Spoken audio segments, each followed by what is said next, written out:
All right, well, 9:25, and today is officially the National Day of Joy. But we know every day holds enough space to fill with positive energy. So joining us with how to reignite all the good that sometimes hides within is Sherry Elise, motivational speaker and author of Love Yourself Happy. How are you today? You are always just so joyful when we see you. I'm so good, Eileen. Thank you so much for having me. I'm excited. We actually get to celebrate joy today. And it's so important. You have several ways to bring all of that joy to the surface. So let's start with your first, which you call joy spotting. What is that? So joy spotting is simply being able to practice gratitude, and not an attitude of gratitude, but actual practice of it. And for me, what that looks like is being able to spot 3 things in my day that bring me joy. And at the end of the day, I sit with my partner, or you can write it down, and I just talk about the 3 things that went well that day, that lit me up.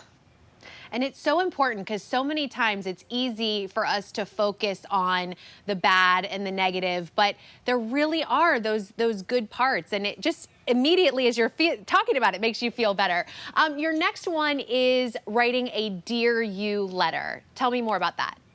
Yes, because as you said, it's really easy to focus on the negative, and actually our brains are hardwired to find the negative. So being able to celebrate yourself, it's very easy to say all the things that you didn't do and what you didn't accomplish. And so I want you to be able to write yourself a Dear You letter, a Dear Eileen, Dear Sherry, you did so well. I am so proud of you. You were so resilient, you were strong, or even simply you got out of bed today. So being able to see ourselves and all the good that we do, that is a joy igniter. Yeah, that's a big one, especially on some of those really hard, maybe dark days that you're having.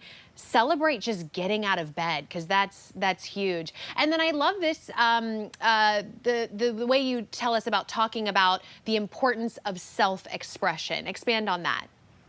Yes, well, anytime that we are able to be fully expressed as human beings, that's where we sit in our joy. I believe joy is the full expression of ourselves. So the best way to be able to do that is creatively, right? You're able to process your emotions, whether that's through art or music or writing, or even just having a dance party, really being able to let that move through you, your creativity, and all of just being in the moment. That, is a big joy igniter as well. Yeah, energy is motion. I just love getting in the car, turning up the radio, and just, blasting to my favorite song. It actually releases a happy chemical. So all of that, even just, painting, like I said, drawing, writing, being able to get the stuff out of you.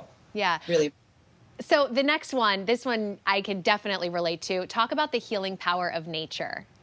Oh, so I do daily hikes every single day. And the reason why is because it actually regulates our mood. It decreases stress, and just being connected. Connection's a big thing that increases our happiness and our mood. And when we are out in nature, we actually feel connected, more connected to everything. So make sure at least once a day that you are getting outside and you are feeling the feel good nature. And you said, nature brings us, connection. Your next tip is about helping others. So I'm guessing that connection of helping others would probably maybe increase our joy? Absolutely. So this is really cool about helping someone else. We know what it feels like to be on the receiving end of helping, but actually helping somebody, it triggers the reward center in your brain. So research shows us that we actually feel good. It releases, again, those happy chemicals when we give to someone else. So it's a win-win. You receive, they receive, everybody's happy. And the best way, and it's simple, to be able to practice this is you can volunteer. You can buy someone a cup of coffee. You can simply compliment someone. You can write them a Dear Eileen letter. Anything that actually just boosts someone else actually boosts yourself as well.